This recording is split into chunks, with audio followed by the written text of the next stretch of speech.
یہ 20ویں صدی کے آغاز کے وقت جسے ہم پورا کہتے ہیں مڈل ایسٹ، بلکہ صرف مڈل ایسٹ نہیں، پورا شمالی افریقہ سلطنت عثمانیہ کا حصہ تھا، خلافت عثمانیہ۔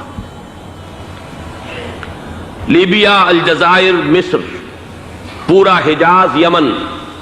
پورا عراق، شام، اور یہ شام ہی کے حصے ہیں در حقیقت اردن اور لبنان، یہ سب یہ شام عرب، عراق عرب، یہ پورا علاقہ خلافت عثمانیہ یہ اس کا حصہ تھا۔ پہلی جنگ عظیم میں انگریزوں نے عربوں کو بغاوت پر آمادہ کیا، غداری پر آمادہ کیا، انہوں نے خلافت عثمانیہ کے خلاف بغاوت کی، بیج بوئے ان کے دلوں کے اندر نفرت کے، ابھارا انہیں کہ تم ترکوں کے غلام کیوں ہو، تمہیں خود حاکم ہونا چاہیے، تم کھڑے ہو جاؤ، ہم مدد کریں گے، تم بغاوت کرو، تم ان ترکوں کے خلاف ہماری مدد کرو، ہم تمہیں آزاد کر دیں گے، تم اپنے پاؤں پر خود کھڑے ہو جانا۔ یہ بہت ہی ہمارے لیے دردناک المیہ ہے اس پہلی جنگ عظیم کا۔ کرنل لارنس جیسا شخص، برطانوی استعمار، اور اس کے نتیجے میں عربوں نے بغاوت کی۔ اور اس قدر دردناک بات آپ کو بتا رہا ہوں، میں پہلی مرتبہ جب سن 62 میں حج کے لیے گیا مدینہ منورہ میں، ابھی وہ ریل کے انجن کھڑے ہوئے تھے۔ یہ ترکی کے زمانے میں، سلطنت عثمانیہ کے زمانے میں بغداد سے مدینے تک ریلوے لائن تھی۔ یہ پورا ایک عالم سلطنت عثمانیہ، صرف سلطنت نہیں، خلافت عثمانیہ، پوری ٹرینیں جو ہے ترکوں کی اڑائی گئی، ہزاروں ترکوں کو شہید کیا گیا، یہاں تک کہ صحن حرم میں شہید کیے گئے سینکڑوں ترک۔ یہ جرم تھوڑے نہیں ہے، معمولی نہیں ہے۔ آج جس کی سزا مل رہی ہے، معلوم ہونا چاہیے کہ وہ جرائم کون کون سے تھے۔ اب بھی جو لوگ گئے ہیں انہوں نے دیکھا ہوگا، ترکی کا قلعہ موجود ہے اوپر پہاڑی کے اوپر، حرم کا جو سب سے بڑا دروازہ ہے باب ملک عبدالعزیز، اس کے سامنے ایک لائبریری ہوتی تھی، اب تو غالباً وہ بھی گرا دی گئی ہے، اس کے پیچھے پہاڑی پر ترکوں کا قلعہ ہے پرانا، اس پر توپیں موجود تھیں۔ جب بغاوت ہوئی ہے، جو حرم میں آئے ہوئے تھے ترک فوجی، ظاہر بات ہے نہتے، وہ تو نماز پڑھنے آئے ہوئے تھے، ان کو وہاں ذبح کیا گیا ہے، اور ترکوں نے اپنی توپیں استعمال نہیں کی کہ کہیں بیت اللہ کو کوئی گدن نہ پہنچ جائے۔ بہرحال یہ غداری ہوئی ہے پہلی جنگ عظیم کے دوران، اور نہ صرف ترکوں پہ عربوں نے کی ہے۔ جیسا کہ میں نے کہا تھا، دو ہیں سب سے بڑے مجرم روئے ارضی کے اوپر امت مسلمہ کے طبقات۔ ہمارا پنجابی سپاہی بھی جا کر انگریزوں کی مدد کر کے ایلن بی کو قبضہ جو لے کر دیا بغداد کا، اس میں ہمارے مسلمان پنجابی سپاہی بھی شامل تھے۔ یہ خون چکاں باب ہے ہماری تاریخ کا اس صدی کا۔ لیکن اس کے بعد سلطنت عثمانیہ کے ٹکڑے ہو گئے، چیتھڑے ہو گئے۔ ایک انگریز نے لکھا ہے، یہ جملہ زہر میں بجھا ہوا جملہ، کہ تاریخ میں یہ بات ثبت ہو جائے گی کہ ایک انگریز نے اس سلطنت کے ٹکڑے کر دیے کہ جو عمر فاروق نے قائم کی تھی رضی اللہ تعالی عنہ۔ یہ پورا عالم، یہ تمام علاقہ کس نے فتح کیا تھا؟ یہ بات ہاتھ بدل گئے تھے، پھر ترک آ گئے، خلافت عثمانیوں کے پاس چلی گئی، لیکن یہ سلطنت تو حضرت عمر رضی اللہ تعالیٰ عنہ کے زمانے سے چلی آ رہی تھی۔ اس کو ایک انگریز کرنل نے، اور اس نے بغاوت پہ آمادہ کر کے عربوں کو اور ترکوں کے پیٹھ میں چھرا ڈھپوا کر ان کے ذریعے سے اور ٹکڑے کر دیے۔ لیکن جب جنگ ختم ہوئی، اب انہوں نے کہا کہ اب ہمیں آزادی دیجیے، تو اب انہیں معلوم ہوا کہ غداروں کو دنیا میں کیا ملتا ہے، ٹکڑے کر دیے گئے۔ یہ حصہ عراق یہ انگریز کے پاس رہے گا، شام کا یہ علاقہ یہ فرانسیسیوں کے پاس رہے گا، مصر پر انگریزوں کا تسلط رہے گا، لیبیا اطالویوں کے پاس رہے گا۔ لے دے کر یہ جو علاقہ تھا حجاز، چونکہ وہاں کچھ تھا ہی نہیں، بے وادن غیر ذی زرع، یہ عربوں کے پاس چھوڑ دیا گیا۔ اس وقت جو بادشاہ ہیں شاہ حسین اردن کے، ان کے دادا سب سے بڑے غدار وہی تھے، لہذا ان کو اس علاقے کی بادشاہت دے دی گئی۔ اس کے بعد نجد سے ایک تحریک اٹھی ہے، وہ سعودی جو خاندان ہے وہ نجد سے اٹھا ہے۔ نجد میں اس وقت کچھ بھی نہیں تھا، وہ تو صرف ریت کے تودے تھے اور کچھ بھی نہیں، لہذا ادھر کسی استعماری قوت کو دیکھنے کی ضرورت ہی نہیں تھی۔ وہ تو بعد میں تیل برآمد ہوا اور اس کی حیثیت ہو گئی، اور یہ امارات کا علاقہ جو ہے اس کی دنیا میں اب گویا کہ یوں سمجھیے کہ جو سب سے زیادہ اہم علاقے ہو سکتے ہیں روئے ارضی کے نقشے پر، ان میں سے ایک وہ ہو گیا، لیکن یہ اس وقت کی بات میں کر رہا ہوں، کوئی حیثیت نہیں تھی، لہذا اس کو چھوڑ دیا گیا۔ یہ ہے تاریخی پس منظر، یہ لکیریں جو کھینچی گئی ہیں،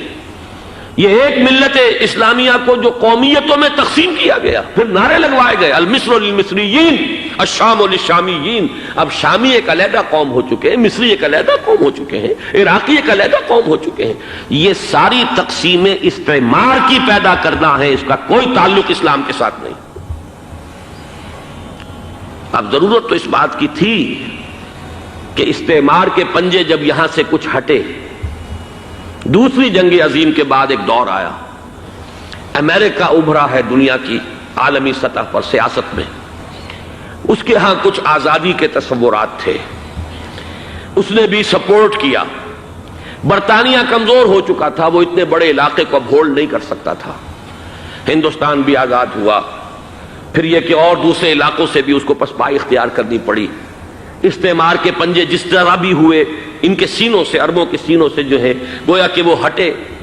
لیکن امریکہ نے ایک اپنی بہت بڑی حکمت عملی جو اختیار کی، عالم عرب کے سینے میں اسرائیل کا خنجر پیوست کر دیا، تاکہ یہ کبھی آزاد نہ ہو جائیں، ہمارے انگوٹھے تلے رہے، ہماری پالیسی گورن کرے۔ یہ استعمار کا دوسری جنگ عظیم کے بعد جہاں برطانوی استعمار، فرانسیسی استعمار رفتہ رفتہ یہ ہٹنے شروع ہوئے، صدر ناصر نے انگریزوں کو اٹھا کر پھینکا میڈیٹرینین میں اور دوسرے جگہوں سے، الجزائر نے آزادی حاصل کی فرانس سے، اطالویوں سے جو ہے لیبیا والوں نے آزادی حاصل کی، یہ ہو گیا، لیکن ایک خنجر پیوست کر دیا گیا اسرائیل کا سینہ عرب۔ اس صورتحال میں ظاہر بات ہے کہ ایک تو بڑی آئیڈیل پوزیشن تھی کہ پورا عالم اسلام متحد ہو، لیکن وہ تو بہت دور کا خواب معلوم ہوتا ہے۔ علامہ اقبال سے بڑا کوئی نقیب نہیں ہے ملت اسلامی کی وحدت کا، ایک ہو مسلم حرم کی پاسبانی کے لیے نیل کے ساحل سے لے کر تا بخا کے کاشغر، لیکن انہیں بھی اپنے لیکچرز میں کہنا پڑا کہ اس وقت جو صورتحال ہے پورے عالم اسلام کی ایک وحدت بن جانا تو تقریباً ناممکن نظر آ رہا ہے۔ اگر کسی طرح ایک common wealth of Muslim nations وجود میں آ جائے تو بھی بڑی کامیابی ہوگی،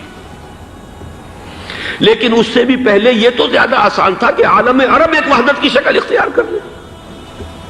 یہ تو ایک قوم ہے، اکثر و بیشتر ایک نسل یا زیادہ دو نسلیں کہہ دیجئے، شمالی افریقہ میں بربر نسل بھی ہے، باقی تو سب عرب ہیں۔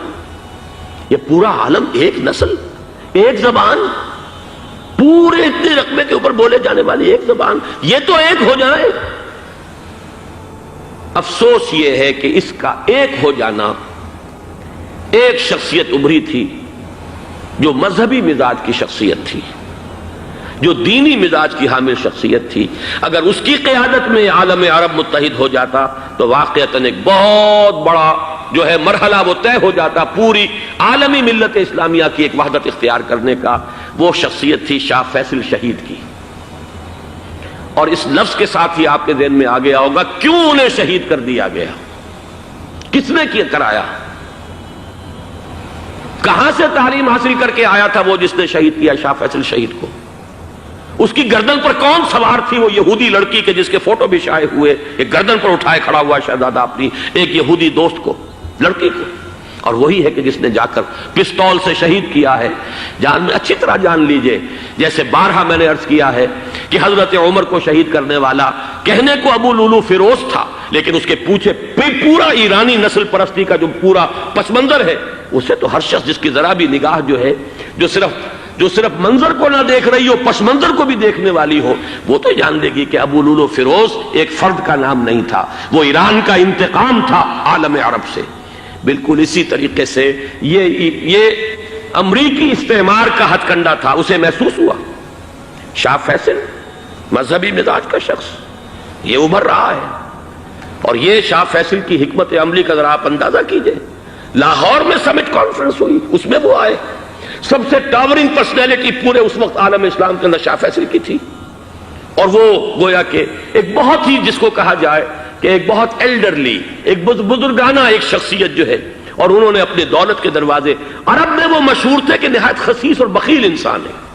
اس لیے کہ وہاں وہ خرچ کرتے تھے حساب کتاب کے ساتھ، لیکن ان کے خزانے کھلے ہوئے تھے عالم اسلام کے لیے، ادھر بھی مدد ہے، ادھر بھی مدد ہے، ادھر بھی کام ہو رہا ہے، ادھر بھی کام ہو رہا ہے۔ پھر انہوں نے تیل کا ہتھیار استعمال کر کے ایک دفعہ امریکہ کو دن میں تارے دکھا دیے تھے، لہذا ان کا ہٹایا جانا سین سے یہ امریکی استعمار کے لیے لازم تھا۔